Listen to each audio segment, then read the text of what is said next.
ہم یہ تصور نہیں کرتے کہ ہمارا حسین مر گیا اور اس لیے ہم رو رہے ہیں.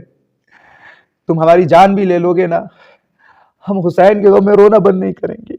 ہم محرم کا انتظار اس لیے کرتے ہیں کہ وہ محرم آئے اور غم حسین میں ہم اپنی آنکھ سے اشک نکالے، تاکہ یہ اشک بروز محشر گواہ رہے. السلام علیکم ورحمۃ اللہ وبرکاتہ. ولا حول ولا قوة الا باللہ العلی العظیم. اللہم صلی علی محمد وآل محمد وعجل فرجہ صلی اللہ علیہ وآلہ وسلم. معزز ناظرین، الحمدللہ ہم لوگ ذی الحج کے مہینے میں داخل ہو چکے ہیں اور قریب ہے اس مہینے کی آمد کہ جس مہینے کی آمد کے انتظار میں ہم نے شب و روز، ہر لمحے، ہر پل، ہر دن گن گن کر گزارے. اور دعاؤں میں خدا سے ہم نے یہی کہا کہ مولا ہمیں محرم الحرام کا مہینہ نصیب فرما، اور انشاءاللہ وہ دعا قبولیت کی دہلیز پر پہنچ چکی ہے، اور انشاءاللہ بہت ہی جلد ہمارے اور آپ کے درمیان محرم الحرام کا مہینہ آئے گا.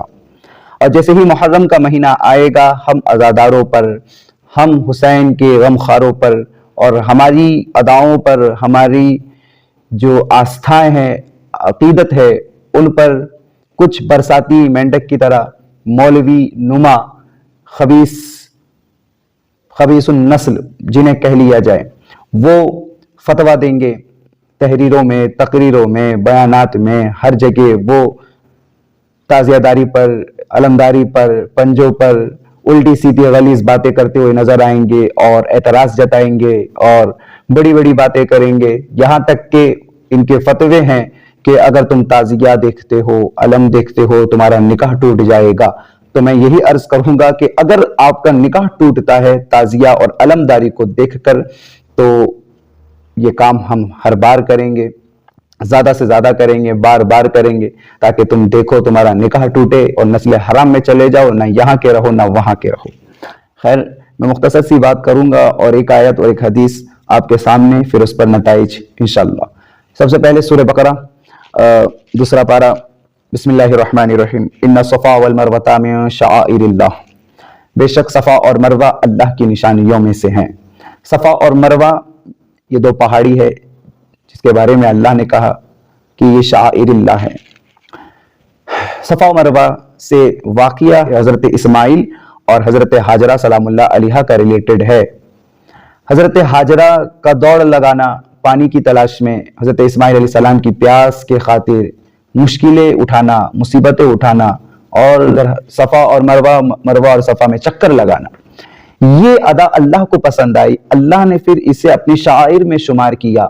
اور حاجی حج کرنے جاتے ہیں تو وہ بھی وہاں پر دوڑ لگاتے ہیں، اور حاجی میری اس بات کی تائید کریں گے اور وہ خود کہیں گے کہ جب وہ صفا اور مروہ پر دوڑ لگاتے ہیں تو انہیں وہ واقعہ یاد آتا ہے جو واقعہ رونما اس وقت ہوا تھا حضرت حاجرہ اور حضرت اسماعیل کے وقت. تو اس دوڑ سے ایمان بھی تازہ ہوا، یاد بھی تازہ ہوئی، اور اللہ کی نشانی جو ہے اس کا بھی اظہار ہوا، اور اللہ کی بھی یاد، اللہ کا بھی قرب حاصل ہوا. تو سمجھ میں آیا، جس شے سے کوئی ایسی شے جڑی ہو کہ جس کو دیکھ کر یا جس کے عمل سے اللہ کی یاد آئے، اللہ کا قرب حاصل ہو، اور اللہ کی جلالت اور اللہ کی قدرت پر اور یقین بڑھ جائے، تو وہ چیز کرنا بے شک جائز ہے اور وہ اللہ کی نشانیوں میں شمار ہوتا ہے. تعزیہ شریف یہ کوئی گناہ نہیں، حرام نہیں، ناجائز نہیں، کیونکہ تعزیہ جب ہم سڑک پر لے کر اترتے ہیں، زمانہ ہم سے پوچھتا ہے کہ میاں کس لیے نکالے ہو تعزیہ؟ ہم کہتے ہیں یہ تعزیہ حسین سے نسبت رکھتا ہے. لوگ پوچھتے ہیں کہ حسین کون ہے؟ ہم کہتے ہیں کہ حسین وہ ہے جس نے مذہب اسلام کے خاطر اپنی جان کو اور اپنے کنبے کو قربان کر دیا. پوچھتے ہیں کہ یہ پھر مذہب اسلام کیا ہے؟ ہم کہتے ہیں کہ مذہب اسلام وہ ہے جو یہ درس دیتا ہے کہ خدا ہی عبادت کے لائق ہے اور محمد صلی اللہ علیہ وسلم یہ اللہ کے رسول ہے. تو پھر جب تعزیہ سڑک پر آتا ہے تو خیال حسین کا آتا ہے، اور جب حسین کا خیال آتا ہے تو حسین کی وہ ادا یاد آتی ہے کہ جب حسین نے تپتی ہوئی ریت پر تلواروں کے سائے میں نماز پڑھی اور آخری سجدہ کیا، تو یہ خیال آتا ہے کہ وہ حسین جس نے ایسی مصیبت میں اپنے خدا کو سجدہ کیا تو حسین میں یہ جرت ہے تو اس خدا کی شان کیا ہوگی جس نے حسین کو یہ جرت عطا کی، جس نے حسین کو یہ عزم عطا کیا، یہ حوصلہ ادا کیا کہ نہ مسجد میں نہ بیت اللہ کے دیواروں کے سائے میں نماز عشق ادا ہوتی ہے تلواروں کے سائے میں۔ تو یہ ہے تعزیہ، معلوم ہوا کہ یہ اللہ کی نشانی میں سے ہے، کیونکہ اس سے اللہ بھی یاد آتا ہے، رسول بھی یاد آتے ہیں، حسین بھی یاد آتے ہیں۔ تو اللہ کی نشانیوں کو لوگوں کے سامنے دکھایا جاتا ہے، نہ کہ بند کمرے میں رکھا جاتا ہے۔ سب سے پہلی چیز یہ آپ سمجھ لیں۔ اب لوگ کہتے ہیں کہ آپ لوگ ڈھول کیوں بجاتے ہو؟ تو اس کی دلیل میں بخاری شریف سے ہی دوں گا۔ آپ کے سامنے اسکرین پہ آپ دیکھ رہے ہیں، بخاری شریف کا ہے، حوالہ موجود کہ ایک مرتبہ رسول پاک صلی اللہ علیہ وسلم آرام فرما تھے کہ کچھ بچیاں کہہ لیں آپ کے ڈھول دف بجا رہی تھی کہ اتنے میں حضرت ابو بکر کا آنا ہوا اور انہوں نے غصہ کیا تو رسول پاک نے کہا حضرت ابو بکر سے کہ خاموش ہو جاؤ، آج خوشی کا دن ہے، انہیں کرنے دو۔ یہ رسول پاک کا فرمان ہے، اگر یہ حرام ہی ہوتا تو رسول پاک پھر سختی سے منع کرتے۔ خیر رسول پاک نے یہاں پہ کوئی سختی نہیں دکھائی بلکہ حضرت ابو بکر کو خاموش کیا۔ اب تاریخ اسلام جاننے والے تاریخ داں اور ہسٹری کے اسٹوڈنٹس، طلاب، طالب علم میری اس بات کی بھی تائید کریں گے کہ نبی کی آمد سے پہلے اور نبی کی موجودگی میں، نبی کے پردہ فرمانے کے بعد یہ معاملات رہے ہیں کہ جب بھی کسی چیز کا اعلان کرنا ہوتا، کسی چیز کی اطلاع کرنی ہوتی تو پہلے ڈنکا بجایا جاتا، نگاڑا بجایا جاتا یا ڈھول بجایا جاتا یا دف بجایا جاتا، سب ایک ہی چیزوں میں ہے، بس لفظوں کا ہیر پھیر ہے۔ تو بجایا جاتا اور بتایا جاتا، اپنی بات جو انہیں رکھنی ہوتی۔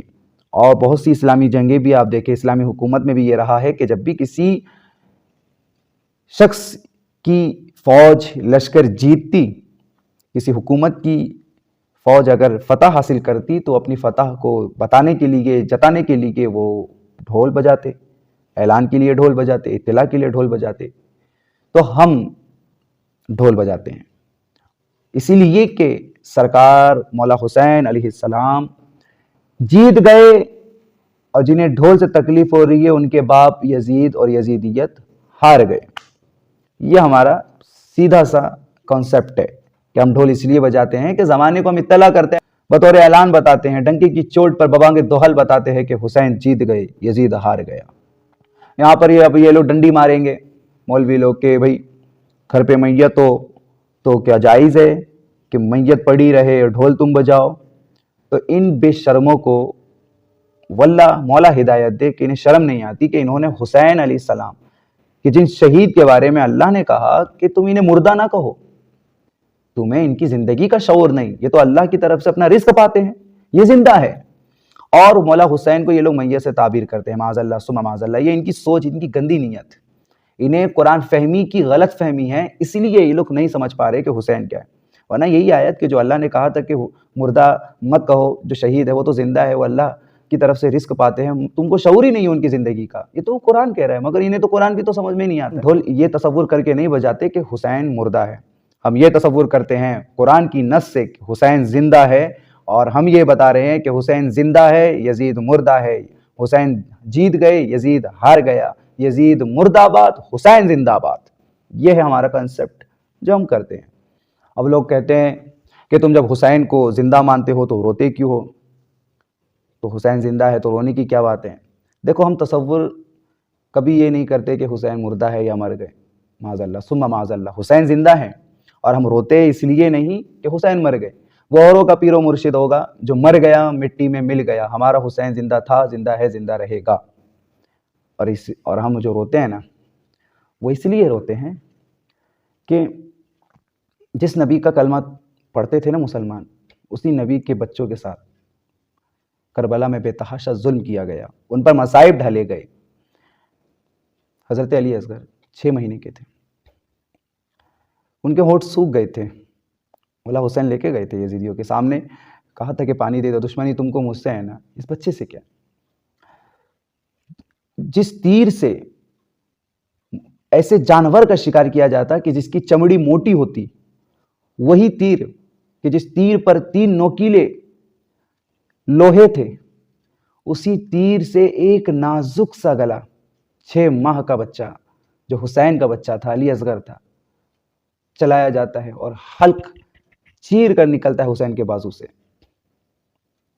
مولا حسین حضرت علی اصغر کو لیتے ہیں اور خیمے کے پیچھے لے کے جاتے ہیں اور چھپاتے ہیں اور دفن کرتے ہیں، یہ کہہ کے کہ یہ قبر کسی کو معلوم نہ چلے، کیونکہ ہم جب کربلا میں سب کچھ ختم ہو جائے گا، یہ ہمیں مار دیں گے، یہ ہماری لاشوں پر بھی ظلم کریں گے اور ہمارے سروں کو نوک نیزہ پر اٹھائیں گے.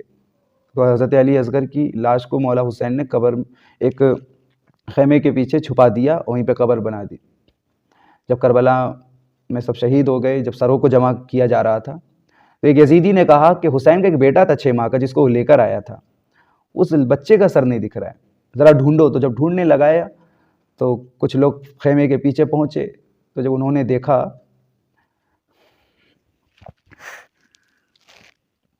دیکھا انہیں محسوس ہوا کہ یہ قبر لگ رہی ہے، تو انہوں نے کہا کہ یہاں تلاشو. ایک یزیدی نے نا نیزہ لیا تھا. نیزہ تم پوچھتے ہو نا کیوں روتے ہم سنو. ایک یزیدی نے نیزہ لیا اور قبر میں اتنی زور سے مارا اور ایسے نکالا کہ حضرت علی اصغر کی لاش نوکے نیزہ ہے نا اس سے چپکتی ہوئی باہر نکلی. تم کہتے ہو روتے کیوں؟ پھر حضرت علی اصغر کے سر کو پکڑا گیا اور ایک بندے نے چھری ایسے چلائی اور چھری چلانے کے بعد حضرت علی اصغر کے سر کو ایسے کھینچ کے ایسے باہر کر دیا. تم لوگ ہم پہ اعتراض ہوتا ہے کیوں روتے ہو؟ حضرت سکینہ حسین کی بیٹی تھی، 4 سال کی 4 سال کی تھی. کربلا سے کوفہ سے شام تک شمر جب لے کے گئے، ان کو باندھ کر چہرے پہ تماچے مارتا تھا سکینہ کے.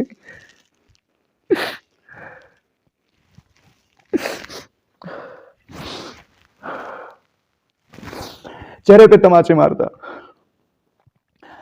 حضرت سکینہ کے تاریخ میں آیا کہ اتنے تماچے مارے حضرت سکینہ کے کہ حضرت سکینہ کی آنکھ سے آنسو کم خون زیادہ نکلتے تھے. ایک مرتبہ جب اونٹنی بیٹھی تھکاوٹ کی حالت میں، تو امریاس نے اونٹنی کے چہرے پہ تماچے مارا. شمر آ کے کہتا ہے اے امریاس تو کیوں مارا ہے؟ ایک جانور کے چہرے پہ تو مارتا ہے. حضرت سکینہ نے جیسی یہ جملہ سنا وہ رو دی، چیخ پڑی. حضرت زینب نے حضرت سکینہ کو کہا کہ کیوں رو رہی ہے بیٹی، کیوں چیخی تو؟ حضرت سکینہ نے کہا کہ پھوپھی اس شمر سے کہو کہ میرے بھی چہرے پہ نہ مارے، مجھے بھی بہت درد دیتا ہے. مسلمانوں تم کہتے ہو کہ کیوں روتے ہم، کیوں ان کا غم مناتے ہیں؟ جس نبی کا کلمہ تم نے پڑھا ہے نا، اسی نبی کے بچوں کے ساتھ، ان کی شہزادیوں کے ساتھ یہ ظلم ہوا. ہم یہ تصور نہیں کرتے کہ ہمارا حسین مر گیا اور اس لیے ہم رو رہے ہیں. تم ہماری جان بھی لے لو گے نا، ہم حسین کے غم میں رونا بند نہیں کریں گے. ہم محرم کا انتظار ہی اس لیے کرتے ہیں کہ وہ محرم آئے اور غم حسین میں ہم اپنی آنکھ سے اشک نکالے، تاکہ یہ اشک بروز محشر گواہ رہے اور سیدہ سی اشک پکار کے کہے کہ سیدہ آپ کے بچوں کے غم میں ہم روتے رہے، اپنی آنکھوں سے اشک نکالتے رہے. ہم کہتے ہو کہ کیوں روتے ہو؟ حضرت قاسم کی جوانی کے ساتھ، ان کی جوانی پر، ان کی لاش پر جب گھوڑے دوڑائے گئے تو ان کے لاش کے ساتھ یہ حال کیا گیا کہ جب حضرت مولا حسین ان کی لاش کو لینے کے لیے گئے تو ان کی لاش نہیں مل رہی تھی.